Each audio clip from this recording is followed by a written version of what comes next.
소나무 숲 사이로 푸른 바다가 내려다 보이는 이곳에 특별한 공간이 문을 열었습니다. 만세를 불러라 불러서. 사람들이 잘 쓰면 그 공간도 아름다워지잖아요. 네, 공간 자체는 뭐 우리가 만들어가면 되는 거니까. 그래서 아이들의 공간이 되기도 하고 주변에 이런 공간을, 이런 자연을 사랑하는 사람들의 공간이기도 하고요. 혹시 복잡한 일상을 떠나 쉬고 싶다면 이곳은 어떨까요? 누구에게나 활짝 열려있는 우리 동네 놀이터입니다. 고흥반도 끝자락, 울창한 소나무 숲이 가득한 금장해변. 이곳에 아이들이 하나둘 모여들면 아주 특별한 학교가 문을 엽니다. 아이들의 표정에 설렘이 가득한데요.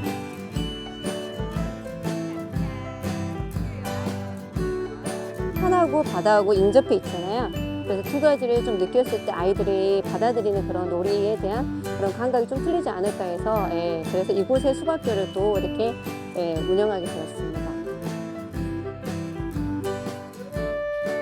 한적했던 시골 마을이 금세 활기로 가득 찹니다. 아이들의 힘찬 체조와 함께 오늘 숲학교도 문을 활짝 열었는데요. 이곳에서 아이들은 무엇을 배우게 될까요? 자기들이 일상에 사는 놀이가 커가면서 그런 게 자기를 많이 지켜줄 수 있는 건 하나의 힘이라고 생각하거든요. 그리고 친구랑 놀면서 관계놀이도 배우고, 그리고 나를 지킬 수 있는 그런 여러 가지 자기 자생력도 키울 수 있는 게 놀이기 때문에 그걸 중점적으로 하고 있습니다.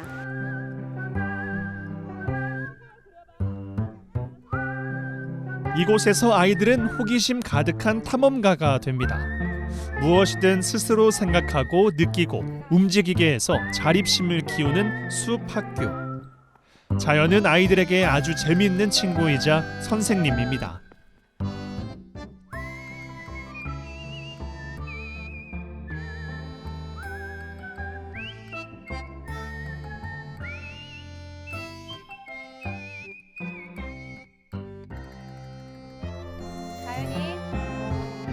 아름다운 바다를 바라보며 하는 줄넘기라니, 이보다 멋진 놀이터가 세상 어디에 또 있을까요? 아이들은 온몸으로 자연을 느끼며 다양한 감각을 키우고 몸도 마음도 건강하게 성장합니다. 예전엔 핸드폰에 집착하는 성향이 엄청 강했거든요. 근데 지금은 핸드폰보다도 이렇게 자연에서 놀면서 막 저희하고 막 이런 거 관찰하고 얘기하고 이런 거를 되게 흥미를 느끼는 것 같아가지고 좋고, 또 부모하고 같이 하는 프로그램이 많거든요. 그래갖고 애들이 더 좋아하는 것 같아요. 잠시 더위를 식히는 시간. 바다 옆에 자리한 아이들의 아지트로 향합니다. 신나게 뛰어노는 만큼 간식은 그야말로 꿀맛입니다.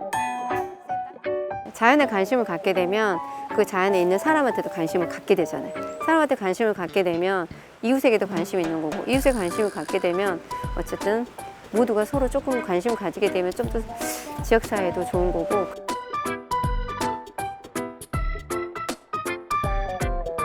숲학교에는 아무런 교재도 규칙도 없습니다. 그저 자유롭게 뛰어놀고 교감하면서 온몸으로 자연의 질서와 세상의 지혜를 배우는 거죠. 지시하지도 않았는데 그냥 오면 자연스럽게 재밌게 노는 거? 그냥 저기 솔방울 보면 새 둥지 만들고, 그리고 새를 기다리거든요. 그리고 앞에다가 자기도 모르게 가족들 이름도 적고, 그러니까 그냥 자기가 그 놀이를 알아서 노는 거? 선생님이 뭔가 지시 주지 않아도 놀이를 만들어가는 게 저한테는 그게 가장 좋아요. 그리고 힘이 날 때는 제 이름 불러줄 때. 아이들에게 자연을 돌려주려고 시작한 숲학교. 이곳에서 아이들만큼이나 윤미 씨도 생각지 못한 선물을 얻어갑니다. 숲학교를 마치고 그녀가 향한 곳은 작은 동네 책방입니다. 내성적인 성격의 윤미 씨는 책을 읽으며 위로받고 용기를 얻었습니다. 언젠가 그녀는 지친 일상을 쉬어갈 책방을 열겠다 다짐했는데요. 2013년 그녀는 꿈을 이뤘습니다. 작은 독립책방인데요. 뭐 지역에 있는 사람들이 누구나 와서 책도 보기도 하고 여기 있는 공간에서 자기들만의 그런 다양한 문화들을 스스로 이렇게 만들어가는 그런 공간이라고 생각하시면 될 것 같아요. 윤미신의 책방은 마당이 있는 컨테이너 서점입니다. 누구나 와서 책을 읽고 편하게 쉬어갈 수 있는 공간을 만들기 위해 노력했는데요. 직접 돌담을 쌓고 잔디와 나무를 심고 1년여의 단장 끝에 꿈을 담은 공간이 완성됐습니다. 동네 언니 오빠들 그리고 동네 다 엄마 아빠 친구분들 그리고 제가 가르쳤던 애들 그러니까 다 할 수는 없죠. 근데 아까도 얘기했지만 할 수 있는 만큼만 제가 그렇게 그냥 하는 게 처음에 딱 내리자마자 남자 김선 이곳을 잘 아는 이들은 이렇게 말한답니다. 여기는 모두를 위한 공간이라고. 책방이라고 해서 책만 읽는 게 아닙니다. 다양한 행사를 기획해 모두가 문화를 즐길 수 있도록 꾸미고 있다는데요. 이 계절이 되게 좋아서 책방에서 하는 달빛 체조교실이라고 저희 지인분께서 이런 관련된 강사를 하셔가지고 몇 달 동안은 이렇게 한 번씩 저희가 시간 될 때 진행을 하고 있어요. 여기 앉아있어요. 해가 뉘엿뉘엿 넘어가고 시원한 밤바람이 불기 시작하면 열리는 요가 교실. 사람들은 바쁜 일상에서 벗어나 지친 몸과 마음을 달래봅니다. 윤미 씨는 앞으로 하고 싶은 게 더 많답니다. 함께 사는 즐거움을 잘 알기 때문이죠. 이 공간에 있을 때 제일 편해요. 잡초 뽑거나 그냥 한가하게 그냥 책 보거나 아니면 아시는 분들이랑 오셔가지고 그냥 이렇게 잠깐씩 시간 보내는 거라든지 그리고 와서 또 아이들이나 누군가한테 또 재미있고 그냥 하루 의미 있게 그냥 보내고 하면 그 자체가 그것만으로도 괜찮은 것 같아요.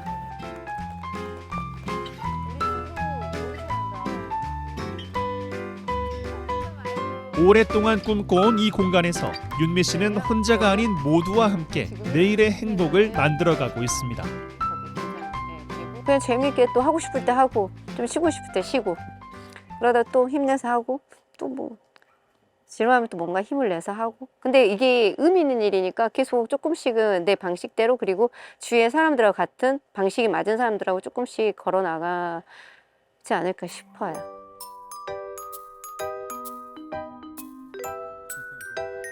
일상에 지친 이들에게 잠시 쉬어갈 쉼터가 되어주고 싶었습니다. 아름다운 자연 속이든 책이 가득한 책방이든 그녀의 꿈과 바람을 담은 공간은 오늘도 활짝 열려 있습니다.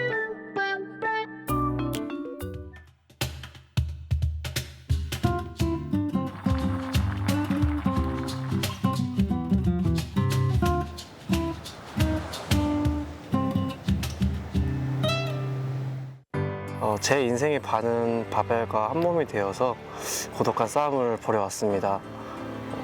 왕관을 쓰려는 자, 무게를 견디라는 말처럼 바벨의 무게를 견디는 게 결코 쉽지만은 않지만 제가 좋아하고 가장 잘할 수 있는 게 바로 바벨을 들어 올리는 거였습니다. 안녕하세요. 역도 국가대표 진안궁청 역도 선수 유동주입니다.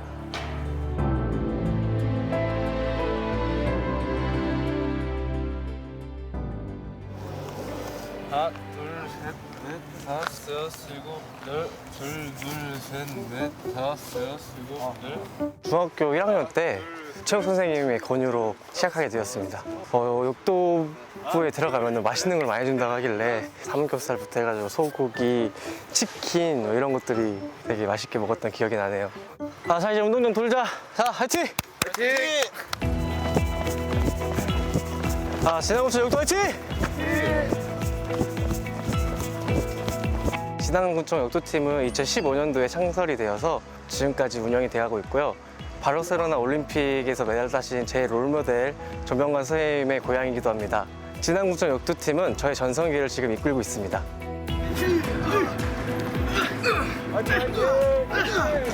힘과 스피드와 그리고 역도 선수는 더구나 탄력이 제일 중요한 것 같아요. 근데 이것보다 더 중요한 거는 이제 자기가 할 수 있다는 의지 부분이 제일 중요한 것 같습니다.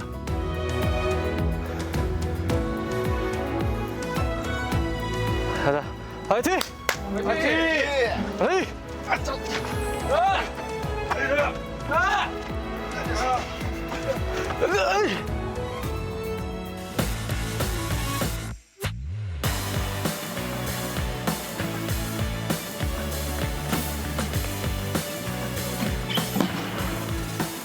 역도는 바벨을 머리 위로 제일 많이 올리는 사람이 이기는 그런 스포츠입니다. 인상과 용상이라는 종목이 있는데요. 인상은 바벨을 넓게 잡고 한 번에 들어 올리는 걸 인상이라고 하고요. 용상은 바벨을 좁게 잡고 어깨까지 올려서 하는 크린과 그다음에 어깨에서 머리 위까지 올리는 쩌크라는 동작으로 되어 있습니다. 기억 남은 에피소드라고 하면은 제가 국가대표로서 첫 출전했던 리오 올림픽이 생각이 나는 것 같아요. 두 번째는 세계선수권 금메달을 땄을 텐데요. 믿기지 않았어요. 되게 내가 어떻게 운이 좋게 됐구나라는 생각이 많았어가지고 일단은 제가 세계 랭킹이 17위였는데요. 태국대 용상 기록을 제가 갱신을 해서 10위까지 일단 끌어올리는 데 성공을 해가지고 파리 올림픽까지 준비하고 있습니다.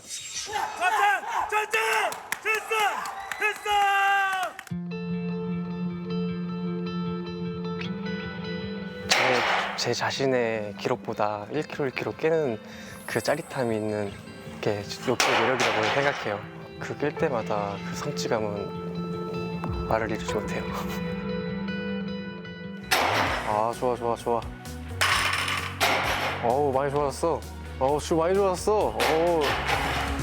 제가 봤던 선수 중에 가장 존경하는 선배님입니다. 동주 형 올림픽 나가서 좋은 성적 거둘 거라고 믿습니다. 화이팅! 올림픽은 사실 한 나라에 한 명밖에 나올 수 없는 그런 상황이기 때문에 올림픽 금메달은 뭐 신이 점지해준다라는 이런 말들이 있는데 실제로 대회를 끝내봐야 누가 메달을 땄는지 안 땄는지 알 수가 있을 정도로 변수가 아주 많습니다. 저에게 역도란 마이산인 것 같아요. 오를 때는 되게 힘들고 포기하고 싶고 막상 정상이 다 다르면은 그보다 뿌듯하고 성취감을 잃을 수 있으니까요.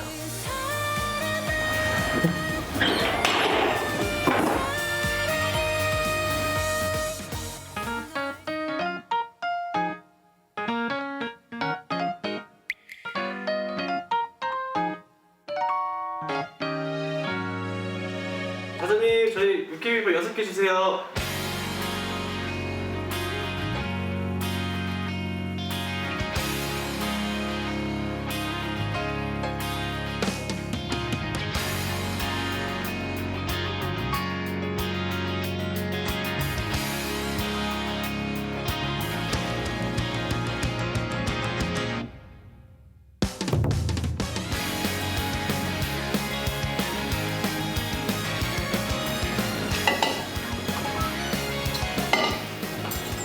밥 넣어볼까? 나도 밥 하나 더 먹을까? 밥 3개만 넣으세요. 오늘 운동들 아니라고 고생 많았어. 맛있게들 먹자. 이번 대회 때 체중 조절이라고 얼마나 고생이 많았어. 응? 체중 조절할 때 좀 어려운 거 있었나? 못 먹는 게 제일 힘든 것 같아요. 이번 시합 동안 거의 2끼 반, 3끼 가까이 굶었어가지고 오랜만에 또 이렇게 와서 이거 먹으니까 힘도 나는 것 같습니다. 침 상장 내고 15일에 평영 내고 와서 그때부터 쭉 오는 것 같아요. 진한 홍삼을 먹인 소고기와 이제 신선한 야채를 저희가 접하면서 되게 어떻게 보면 저한테는 건강식이자 보양식이 되는 이런 음식이어서 소울푸드가 되는 것 같습니다. 결혼하고 나서 계속 운동만 해가지고 신혼생활이 없어서 어떻게 하냐? 주말 부부야? 네. 주말에는 나가도 상관없는 거구만? 그냥 보내줘요. 그래도 아직 신혼이라서. 공주의 장점은 뭐 운동하는 면에서 볼 때는 뭐 빠른 순발력과 타고난 어떤 집중력 이런 것들을 통해 가지고 한 번에 몰아쓰는 그런 힘들이 다른 사람보다 탁월하다 저는 이렇게 보고 있어요. 저에게 소울푸드란 엔진 오일 같은 것 같아요. 엔진 오일도 이제 주기적으로 넣지 않으면 출력이 저하되듯이 제 몸이 힘들 때 이런 소울푸드를 먹음으로써 힘이 다시 충전이 되기 때문에 욕도를 또 더 들 수 있는 힘이 되는 것 같습니다. 어떻게 맛있게들 먹었어? 네, 잘 먹었습니다. 이제 다음 대회를 위해서 화이팅 한번 해보자. 화이팅!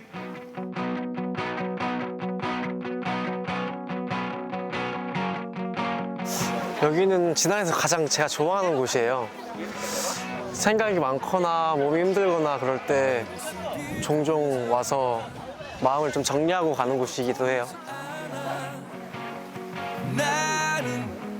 저의 이번 목표는 일단 파리 올림픽에서 좋은 성적으로 메달을 획득하는 게 제일 목표고요. 마지막일지도 모르니까 진짜 최선을 다해서 좋은 성적으로 돌아왔으면 좋겠습니다. 이제 나의 꿈을 찾아 날아 날개를 활짝 펴고 세상을 자유롭게 날 거야. 노래하며 춤추는 나는 아름다운 나비.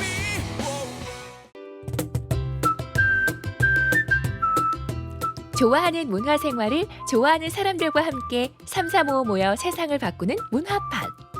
시민주도 문화 커뮤니티 공간 포항 삼세판을 소개합니다. 자, 문화를 즐긴다는 거 소중하고 즐거운 일상이 되었습니다. 2020년도부터 포항시는요, 시민이 주도하는 문화 공간들이 하나둘씩 생겨나고 있는데요. 우리 포항 곳곳에, 우리 마을 곳곳에 어떤 시민들이 주도하는 문화 아지트가 있을까요? 지금부터 함께 만나보시죠. 포항시 기북면의 한 농촌 마을. 이 마을에 1호 카페가 생긴 이후 주민들이 삼삼오오 모인다는데요. 우리도 한번 찾아가 볼까요? 보이시죠? 삼세판. 바로 이곳에서 문화가 만들어지고 있답니다.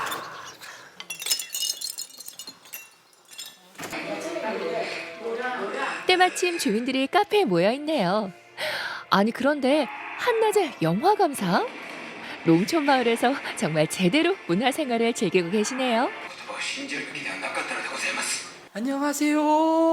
안녕하세요. 야, 그냥 보기에는 예쁜 카페인데 안에 분위기는 조금 달라요. 네. 뭐 하시는 중이셨어요? 영화 보고 있어요. 영화 보는 중이셨어요. 그런데 카페에서 영화를 본다?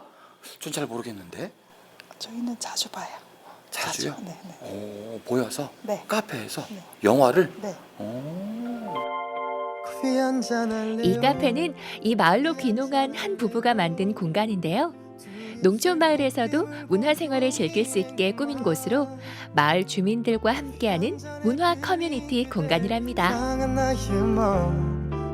마을 주민들이 모인다라는 데도 벌써 의미가 있는데 이 시작이 어떻게 됐을까? 이 부분이 궁금합니다. 사장님께서 처음 시작을 하신 거잖아요. 네, 저 2021년에 시청 홈페이지에 그 문화재단에서 삼세판을 모집한다는 광고를 보게 되었는데요. 그래서 저희가 이제 제가 지원을 했고 이제 거기에 선정이 되었습니다. 그래서 이 곳을 통해서 문화의 공간을 한번 마련해 보자라는 생각을 하게 되었고, 그래서 그 여러 사람들한테 이제 노크를 해서 이제 같이 와서 이런 활동들을 만들게 되었습니다. 그러면은 자주 모이셔서 시간이 되시는 분들은 늘 오셔가지고 함께 시간을 보내시겠네요. 네. 그럼 지금 같이 계신 분들하고 저도 시간을 같이 보낼 수 있겠네요. 네. 뭔가 재미난 것들이 있겠네요. 네. 함께 해도 될까요? 네. 한번 가보시겠습니까? 좋습니다.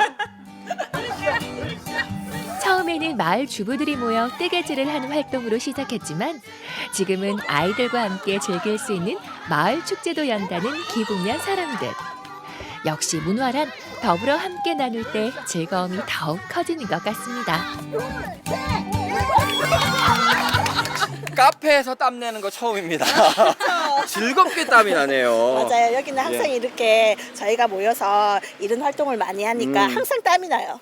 기북에는 없는 이런 문화가 너무 좋아요. 다양한 문화 프로그램 중에서 이곳 마을 주부들이 가장 좋아하는 것은 바로 335 모여 즐기는 네일 아트인데요. 지금은 잠시 예뻐지는 중입니다. 짜라란. 힐링 됩니까? 좋아요. 여러 가지 꽃들이 있었을 텐데 네. 그 중에서 네일 아트를 선택한 이유는 있어요? 내일이 이제 미용에도 좋지만 저희가 농사일을 하다 보니까 농사일을 하고 이제 밖에 나갈 때 손이 좀 일하다 보면 거칠어지고 좀 손톱에 때 같은 것도 끼고 좀 그럴 때가 많아요. 그래서 저희가 이 네일 아트를 하면서 그런 부분을 가리면서 다니는 게 좋아서 이걸 하게 됐어요. 같이 이렇게 손도 만지면서 네, 스킨십도 하고. 아우 좋죠. 아이고, 한 번 더 보여주세요. 네. 짜라란.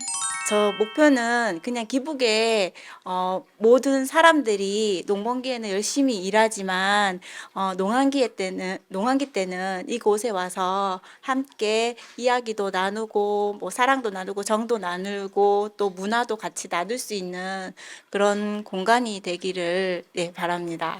기북의 정이나 기북의 네. 사람을 만나고 싶으면 이곳으로 오면 되겠네요. 네, 맞습니다. 사장님 네. 응원합니다. 네, 감사합니다. 이번에 찾은 곳은 포항시 북구 신광면에 자리한 우각 1, 2마을. 이 마을은 몇 년 전부터 문화의 향기가 폴폴 풍긴다고 하는데요.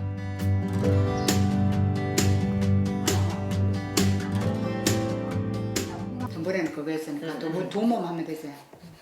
우리가 병문안이라도 가잖아.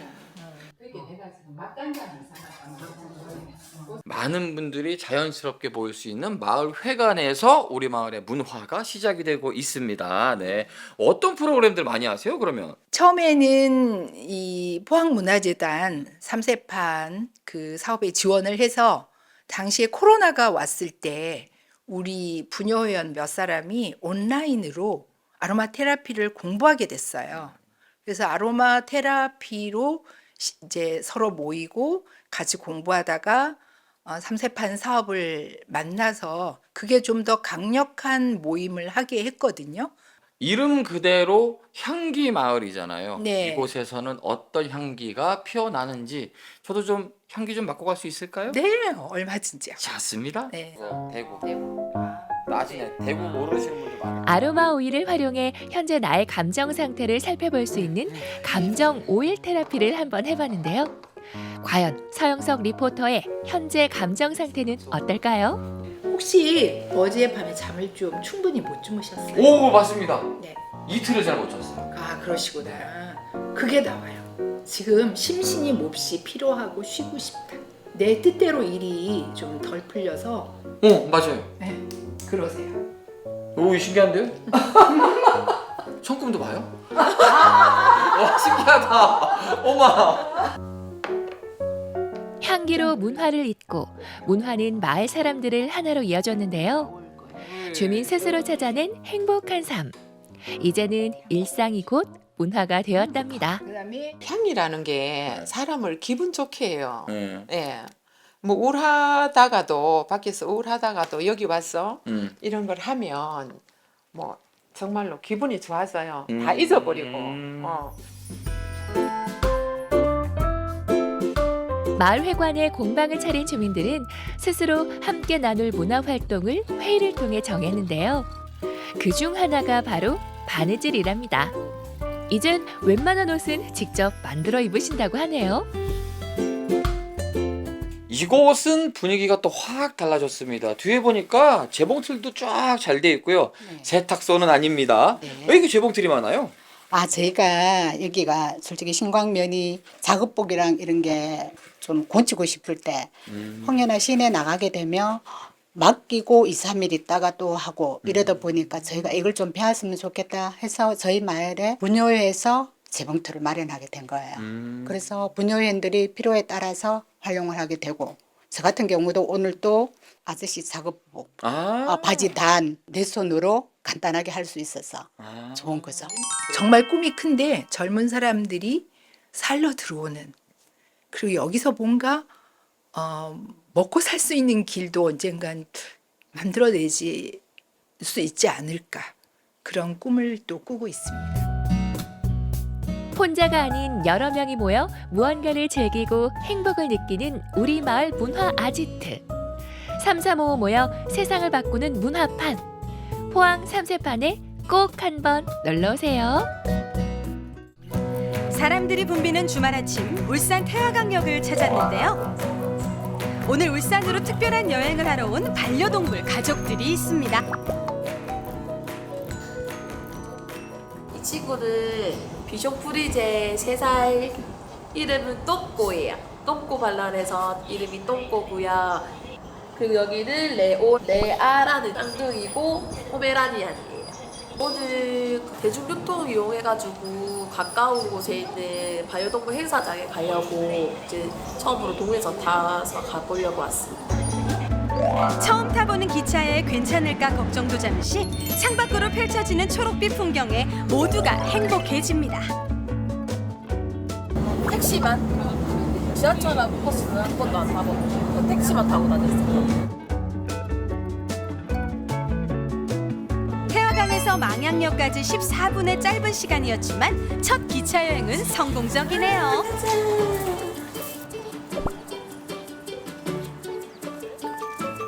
역과 멀지 않은 곳에 위치한 이 농장에서 오늘 울산 반려동물과 함께하는 생태여행 프로그램이 열립니다. 울산시와 울산문화관광재단의 지원금을 통해 마련된 이 행사는 자연을 훼손하지 않고 자연 속에서 반려동물과 또 가족들이 함께 특별한 추억을 만들 수 있는 좋은 기회인데요.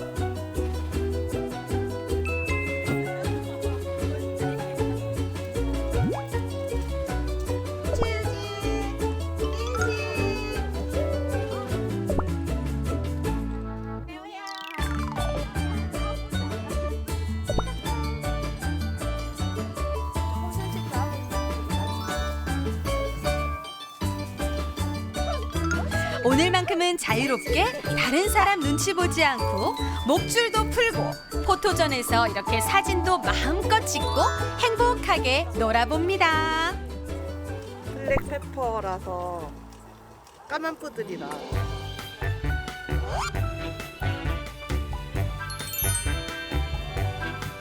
꼬질꼬질한디? 다른 데는 이제 돌아다녔을 때는 마음대로 풀어놓고 못 놀아서 조금 그랬었는데 여기서 얘 친구들도 만들고 마음대로 놀 수 있게끔 해줘서 뭔가 편안하고 좋았던 것 같아요. 지금 저희 밑에 텃밭에서 나물 캘 건데 캐실 분들은 자유롭게 따라오시면 됩니다. 어디로 가나요? 오늘 점심은 직접 캔 나물로 만든 봄나물 비빔밥이 될 텐데 강아지들도 좋아할까요?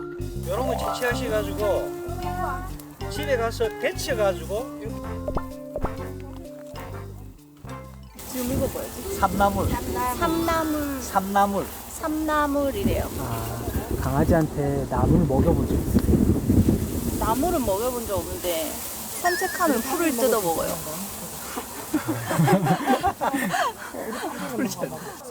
먹는데? 야, 네 몸이 좋은 거 안다, 야. 됐는다? 몸이 좋은 거 확실히 알아. 강아지가 맛있어 하는 거 같아요? 좀 쓴 거 같은데요?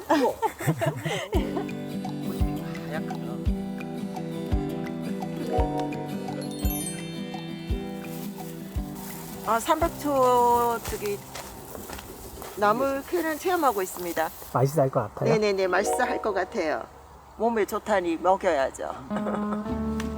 잠시 후 3355 모여 직접 캔 봄나물로 만든 비빔밥을 맛봅니다. 향긋한 봄나물 향에 엄마 아빠는 평소보다 입맛이 도는 것 같지만 우리 반려동물들은 아닌 것 같네요. 이럴 때 필요한 건 간식. 평소에도 강아지랑 식사하러 가세요?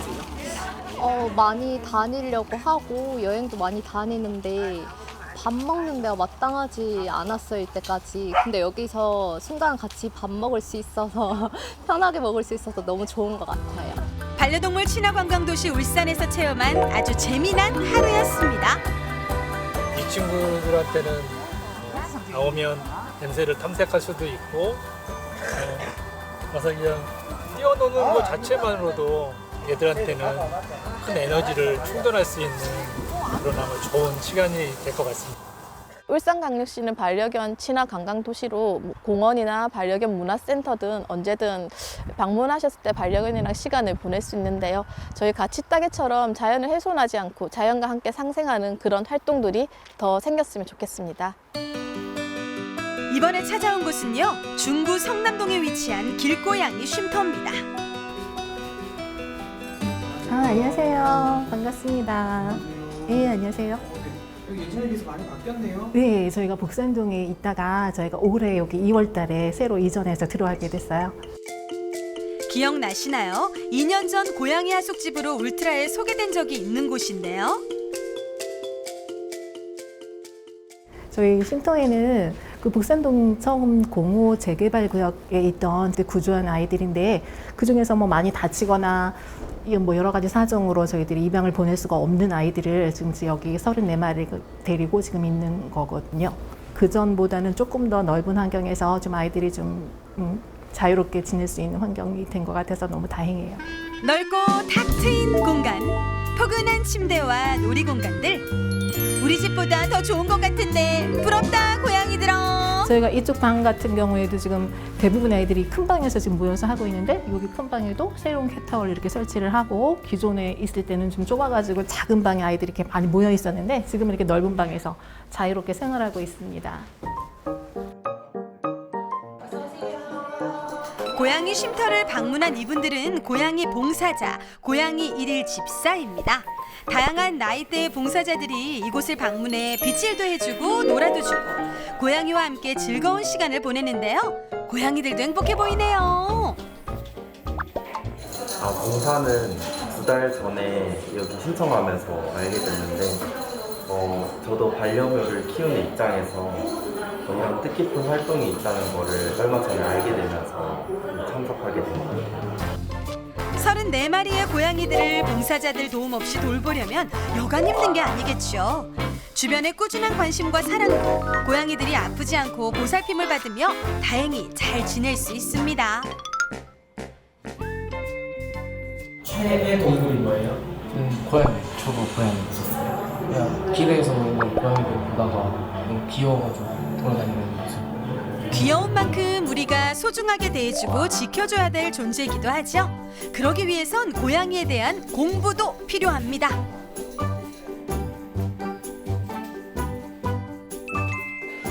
길고양이 쉼터에서는 고양이에 대한 잘못된 편견을 바로잡고 인식 개선을 위해 다각도로 노력 중인데요.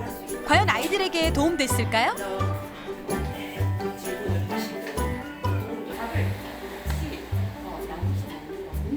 친구랑 같이 와서 교육적으로 감사해요.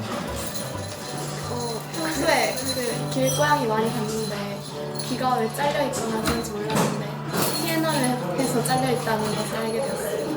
처음 본 봉사자 앞에서 발랑 눕는 이 고양이는 말 그대로 개냥이. 누가 고양이가 경계심이 많다고 했죠? 사랑스러운 눈빛으로 먼저 다가와 장난을 거는 녀석들. 고양이들 애교에 미소가 절로 나옵니다. 자, 저희 쉼터에는 지금 아픈 고양이들 위주로 지금 저희들이 데리고 있습니다. 그래서 저희들이 제일 좀 힘들어하는 부분이 사료와 모래 같은 것, 그것이 가장 많이 필요로 하는데 물론 지금도 후원을 많이 받고 있지만 저희들이 정말 필요한 거는 진료비 때문에 아픈 아이들이 병원을 다녀야 하는 일이 너무 많아서 진료비 때문에 너무 힘들어하고 있거든요. 여러분들이 관심 있게 봐주시고 도와주셨으면 좋겠고요. 저희들이 이 관리를 할 때 봉사자분들이 늘 오셔서 함께 해주시거든요. 그래서 언제든지 저희들이 봉사활동 문의를 하면 와서 함께 이렇게 정리하고 관리하고 일을 함께 할 수 있으니까 참여하실 수 있는 분들은 정말 관심 있게 봐주시기 바랍니다. 반려동물 친화관광도시 울산에서 반려가족과 비반려가족이 모두 함께 조화롭게 건강하게 더불어 살았으면 좋겠습니다.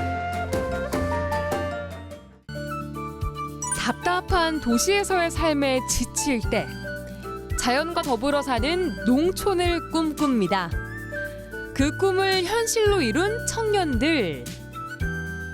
일단 고흥은 어디를 가나 자연 환경이 너무나 아름답고 어디는 산만 있거나 혹은 바다만 있거나 그런데 고흥은 산과 바다가 굉장히 조화롭게 잘 어우러져 있는 그런 마을인 것 같아요. 아이들이 있는데 아이들하고 같이 바닷가를 되게 큰 맘 먹고 가야 되는 상황들이 많은데 여기는 한 10분 정도 차를 타고 가면은 금방 바닷가가 있거든요. 그래서 아이들이 그냥 놀러 가자, 놀이터 가듯이 바닷가를 간다는 점이 너무너무 좋았어요. 아무런 연고도 없는 낯선 마을에서 청년들은 어떻게 살아갈까요? 살면 살수록 즐거워진다는 고흥. 고흥에서 찾은 길에 여러분을 초대합니다. 하나, 둘, 셋, 화이팅!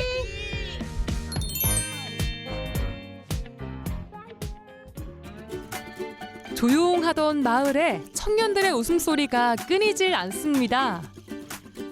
지난해 전남형 청년마을 사업에 선정되며 이 마을 청년들은 다양한 프로그램을 운영하고 있는데요. 작은 시골 마을에서도 다양한 꿈을 키우며 즐겁게 살 수 있다는 걸 보여주고 싶었답니다. 처음에는 2박 3일간 이렇게 30명의 청년들을 고흥으로 이렇게 초대해가지고 소개하는, 그래 고흥의 매력을 마음껏 느낄 수 있는 시간들을 마련했어요. 처음인데도 불구하고 많은 분들이 관심을 정말 많이 가져주셨거든요. 그래가지고 바캉스로 밭일 체험도 해보고 직접, 그리고 농캉스, 논일 체험도 해보고 하면서, 그리고 마지막에 이제 고흥의 매력이 또 멋진 바다가 또 한몫하잖아요. 그래서 이 바다에서 같이 즐길 수 있는 거를 그 체험들을 같이 하고, 고흥이 또 이렇게 청년들이 살만한 지역이다. 고흥에 오셔서 살아보시는 것도 나쁘지 않다. 이런 걸 알려드리고 싶은 목적이 제일 컸고요.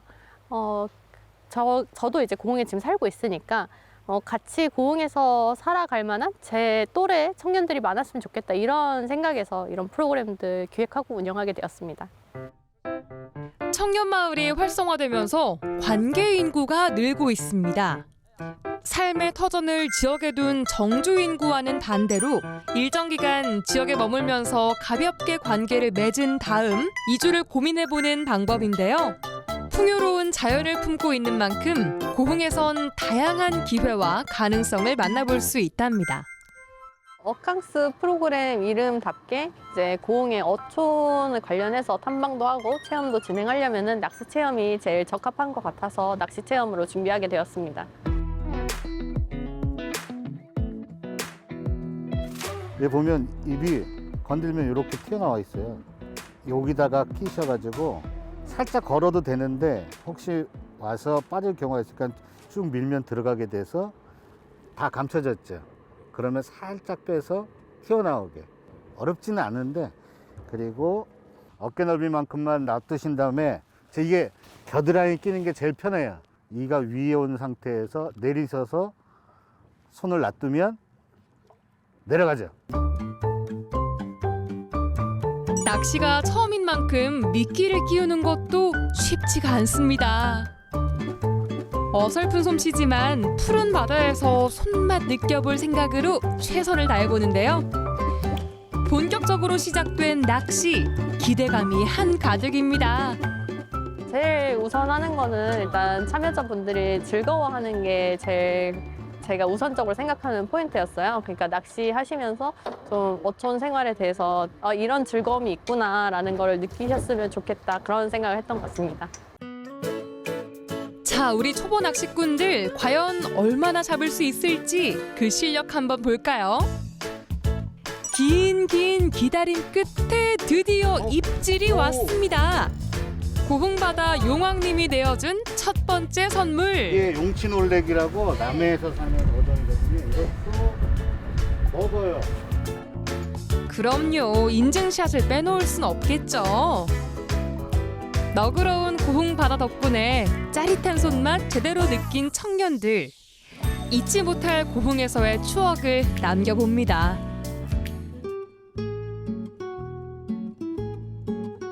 근데 이번에 이제 나갔다 오셔가지고 처음 하신 분도 있고 몇 번 하신 분 있잖아요. 어땠나요 여기? 강원도 쪽만 계속 돌았거든요. 오늘 집이 강원도라서 인천 그 고성 속초 이쪽만 꽤 왔다 갔다가 이제 다른 바다를 보러 온 거잖아요. 동해, 서해, 남해 이제 남해를 보러 왔는데 생각보다 되게 좀 저는 서해 같았을 줄 알았어요. 되게 느낌이. 사는 지역도 나이도 다 다르지만 귀농귀촌이라는 하나의 공통된 관심사는 이 청년들을 하나로 묶어줍니다. 일단 오전은 조금 확실히 낚시를 하다 보니까 익스트림하고 그 안 해봤던 체험이라서 즐겁게 했는데 이제 그거를 떠나서 이제 추가적으로 이제 얘기를 해주시는 걸 들으면서 기농에 대한 조금 이제 고민이라던가 아니면 실질적으로 느끼고 계신 그 감정들을 조금 가까이 밀착해서 느낄 수 있어서 고민에 대한 부분이나 생각하고 있는 부분이 조금 더 명확해질 수 있지 않았을까 생각은 합니다. 첫째 날이어가지고 우선 체험 위주로 많이 하고 있어서 좋고, 그리고 이제 내일부터는 이제 여기 사시는 분들이랑 대화를 많이 해볼 수 있다고 해서 그런 부분들이 좀 기대가 됩니다. 청년들은 5일 동안 고흥에서 지역의 삶과 문화를 경험하게 되는데요. 농촌에서 꼭 농사를 짓지 않아도 내가 좋아하는 일, 새로운 삶을 꾸릴 수 있는 길이 있다는 걸 이 청년들은 함께 찾아가게 됩니다.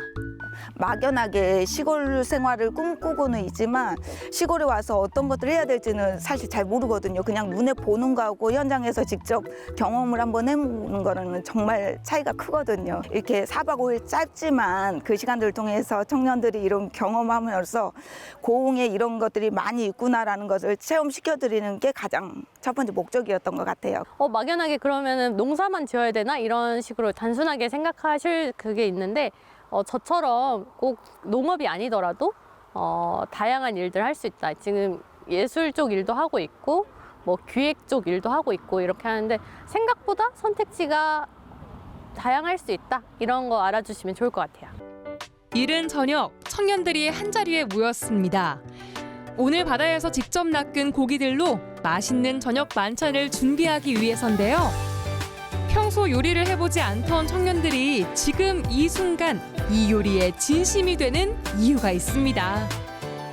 제가 직접 잡은 생선으로 매운탕을 끓인 것 자체가 굉장히 큰 의의가 있고, 이제 제 일에 비해서 저도 다 사서 먹는데 이렇게 만들어 먹는 것도 참 좋은 추억이었던 것 같습니다.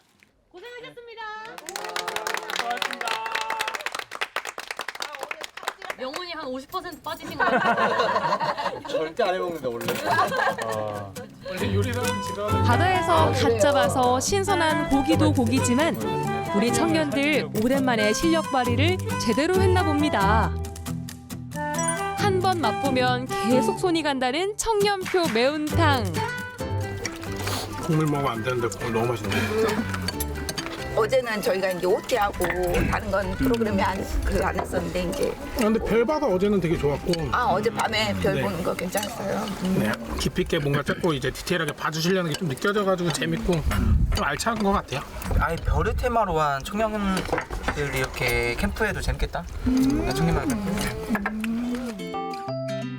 아직도 많은 변화가 필요하고 많은 고민이 필요하지만 괜찮습니다. 청춘이란 실패도 도전도 두려울 나이는 아니니까요.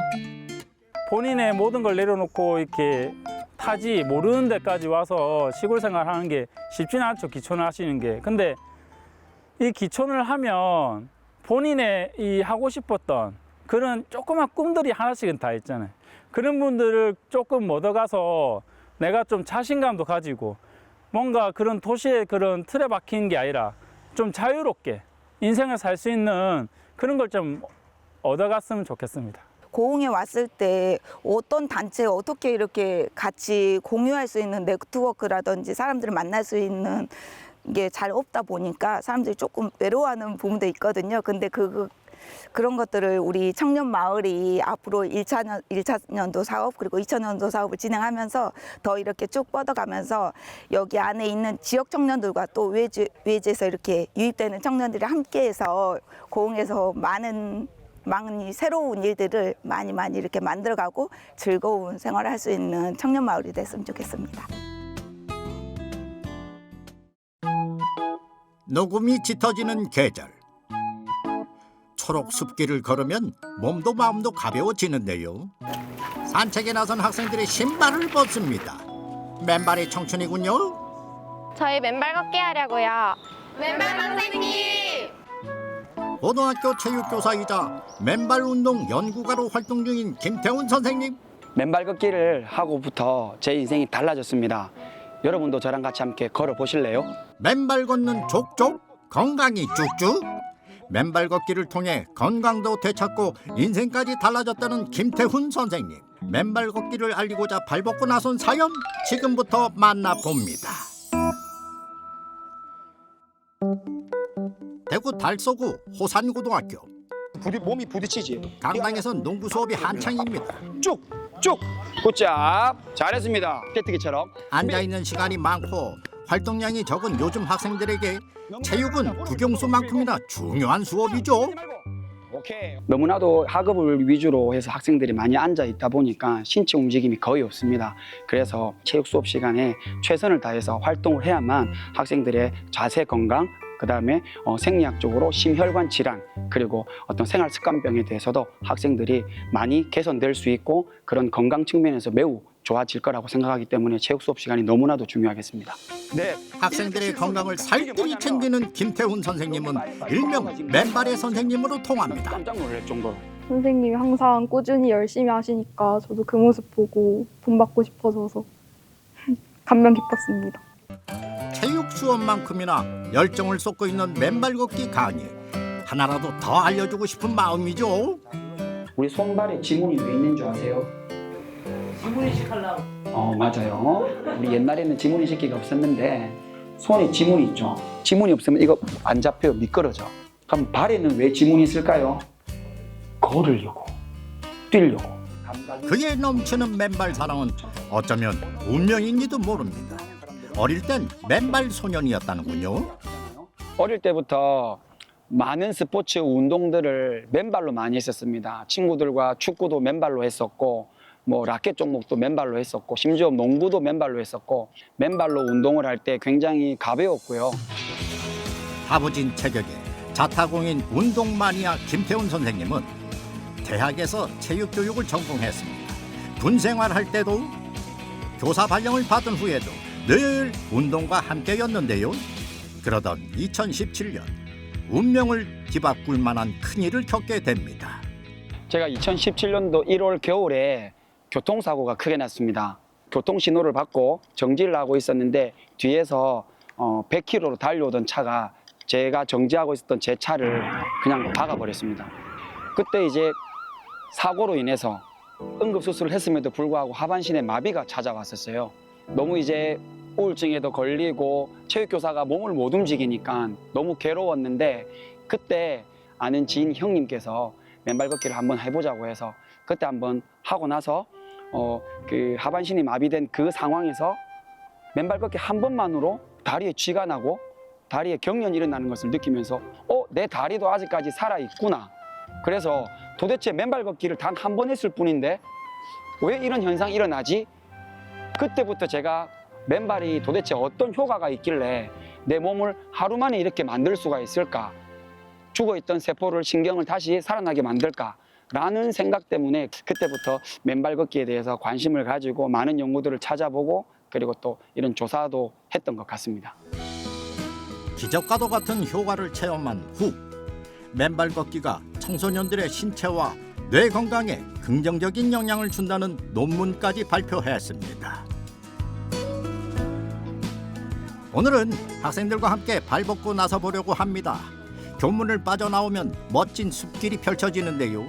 올해 조성된 맨발 걷기 길. 학교와 가까워서 매일 실천할 수 있죠. 발을 어떻게 11자로 놓으려고 노력을 많이 하세요. 보폭이 좁으면서 발바닥 전체나 앞발부터 먼저 닿을 수 있게끔.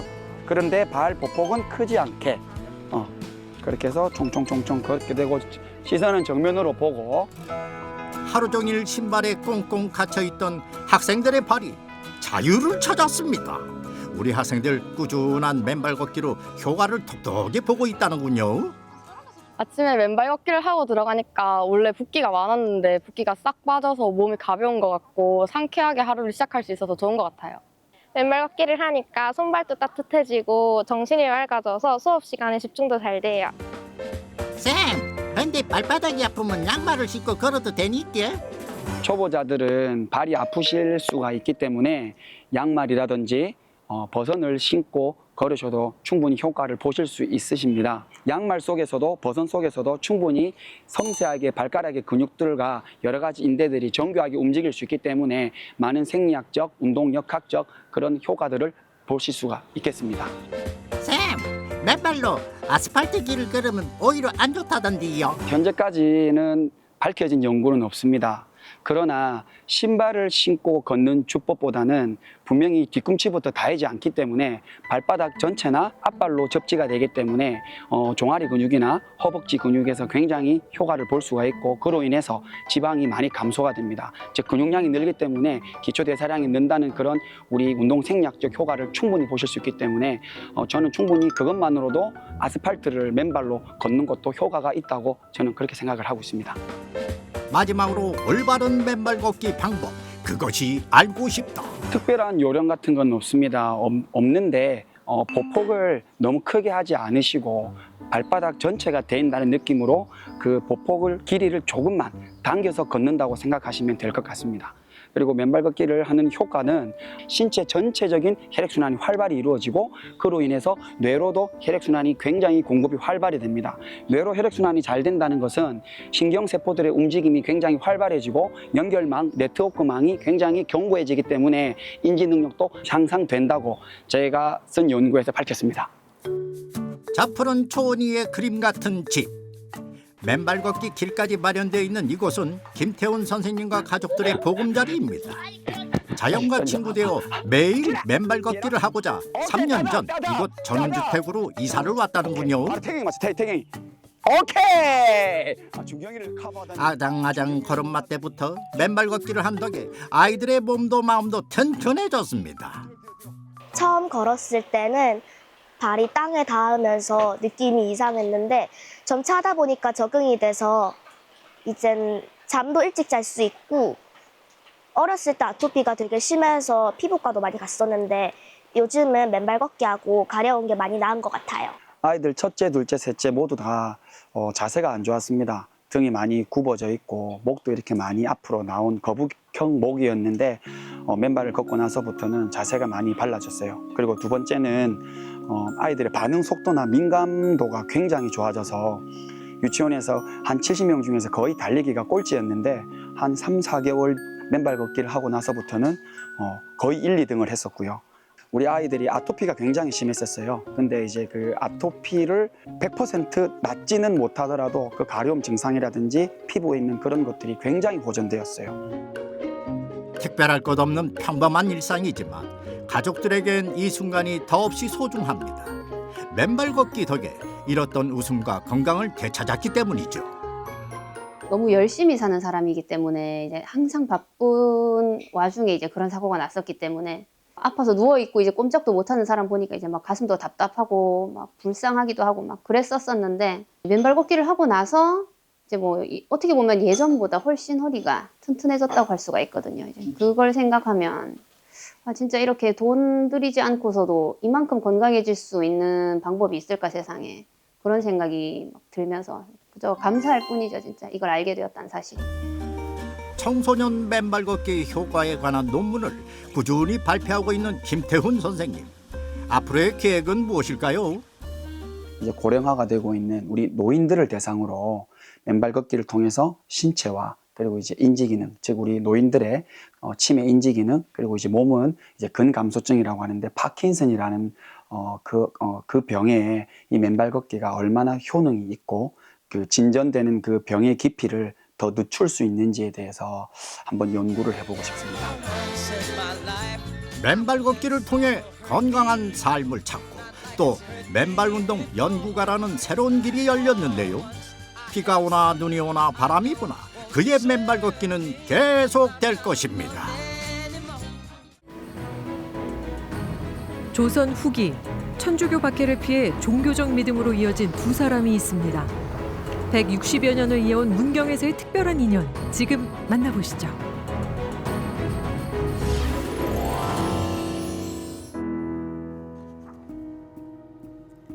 1700년대 후반부터 이어져 온 천주교 박해는 문경 곳곳에서도 그 흔적을 찾을 수 있는데요. 마원성지도 그중 한 곳입니다. 오늘 이 마원성지에 아주 특별한 미사가 열렸는데요. 그러다가 빨리 신부님을 한번 무덤이라도 한번 찾아가 뵈야겠다 해서 기다린 끝에 작년 2월 프랑스 답사를 받습니다. 우리를 보고 깜짝 놀랐어요. 그래서 혹시 깔레 신분이 아십니까? 자기 부인의 조상이라고. 오늘 이 미사는 깔레 신부 후손과 박상근 마태의 후손이 함께하게 되었는데요. 정도영 신부는 깔레 신부 후손을 어떻게 해서 만나게 되었을까요? 깔레 신부님 어쨌든 뭐 유품이나 무덤을 한번 확인을 해야겠다 해서 프랑스 순례를 작년에 갔었습니다. 그와 같은 이런 사람이 요 동네에 살고 있다. 혹시 그 집에 가보자 해서 이장님 도움으로 그 집을 찾아갔는데 그 집이 깔레 신부님의 증손녀가 살고 있던 집이었습니다. 1861년 조선에 들어온 깔레 신부. 천주교 사목이라는 막중한 의지를 가지고 왔는데요. 하지만 그를 기다리는 건 쇄국 정책과 천주교 박해였습니다. 조정의 박해를 피해 여러 곳을 전전하던 깔레 신부. 그때 문경에서 인연을 맺었던 사람이 바로 박상근 마티아입니다. 마원이라는 곳이 있습니다. 그게 복자 박상근 마티아 순교자가 있는데 이분이 이제 순교를 하게 된 배경이 이 깔레 신부님을 피신시키다가 잡혀서 순교하신 분이거든요. 깔레 신부님에 대해서 저도 많이 궁금해지더라고요. 책이 1957년도에 발간되었고 우리 두봉주 교수님이 우리 한국 갖고 오셨고 그 책을 토대로 깔레 신부님을 한번 찾아 나서게 되었던 것이죠. 박상근 마티아의 도움으로 조정의 눈을 피할 수 있었던 깔레 신부. 이후 고국에 돌아가 조선에서의 생활을 글로 남겼는데요. 이때 남긴 글 속에서 깔레 신부와 박상근 마티아의 인연을 확인할 수 있습니다. 신부님을 한실 성지에 계셨고 저희 고조부님은 좁쌀을 사러 가셨다가 문경에 저희 박상근 마티안 고조부님의 집으로 신부님을 피신시켜 드렸다고 해요. 그러니까 깔레 신부와 만날 당시 박상근 마티아는 문경 관아 아전으로 있었는데요. 그때의 관아는 지금 터만 남아있고 관아와 같이 있던 객사는 복원을 거쳐 그 형태를 유지하고 있습니다. 추측하는 것은 관아 옆에 어쨌든 박상근 마티아 집이 있었다고 하니 그 관아터 주변이 아닐까라고 추정하시면 그리고 또 마침 우리 문경 성당이 그 관아터 옆에 있고 그 근방 어디로 그냥 추정만 하고 있을 뿐입니다. 이 당시 깔레 신부는 천주교 박해를 피해 여러 곳을 다녔는데요. 1800년대 초 천주교 신자들이 만든 한실 교우촌도 그중 한 곳입니다. 한국에 들어오셔서는 경기도권 쪽에 주로 있었고 여기 문경 오신 것은 병림 박해가 시작될 무렵에 들어온 것으로 보고 있습니다. 왜냐? 여기는 어떤 사목을 위해서 온 것이 아니라 박해가 워낙 심해지니까 숨어 지내기 위해서 가장 안전한 곳을 찾다 보니까 이쪽 문경 쪽으로 오신 거예요. 이곳 교우촌에서도 많은 신자들이 잡혀가 순교했다고 전해지는데요. 상황이 이렇다 보니 깔레 신부도 이곳에 오래 있을 수 없었습니다. 땅을 파다 보니까 여기서 이 도자기가 나온 거예요.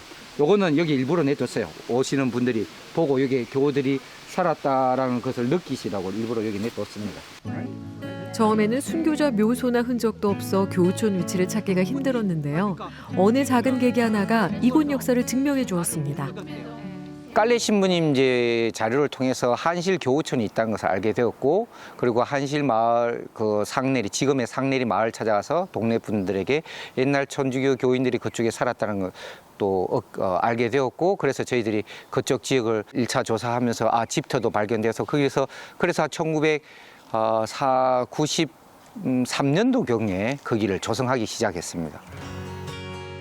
작은 단서 하나와 사람들의 관심으로 역사의 한 장면을 찾을 수 있게 되었는데요. 지금은 문경을 대표하는 천주교 성지로 자리 잡았습니다. 그런 만큼 깔레 신부 후손들은 물론이고 신자들에게도 뜻깊은 자리인데요. 이 산중에 또 이런 곳 여기 오면서도 느끼는 게 정말 감사하다는 마음뿐입니다. 막상 와보니까 제 같으면 여기 못 살았을 것 같아요. 암만 신앙이 강해도 여세 생각으로는 쉽지 않다 이런 생각이 들면서 오면서 고통의 신부를 바치게 됐어요. 교우들의 집을 전전하던 깔레 신부를 집으로 모시게 된 박상근 마티아. 3일 만에 발각되어 다시 한실로 돌아가게 되는데요. 백화산을 넘어가는 그 길, 얼마나 험했을지 후손들과 같이 걸어보았습니다. 이 백화산으로 해서 한시를 넘어가는데 두 사람이 거의 아무것도 먹지를 못해서 박상금 마티아가 탈진합니다. 그래서 어쩔 수 없이 깔레 신분이 선택한 것은 박상금 마티아하고 헤어지는 거였어요. 잡힐지도 모른다는 압박감에 몸까지 지쳐있던 상태에서 험준한 산을 오르기란 힘든 일이었습니다. 그렇게 헤어지기 전 마지막으로 나눠 먹던 것이 바로 이 곶감입니다.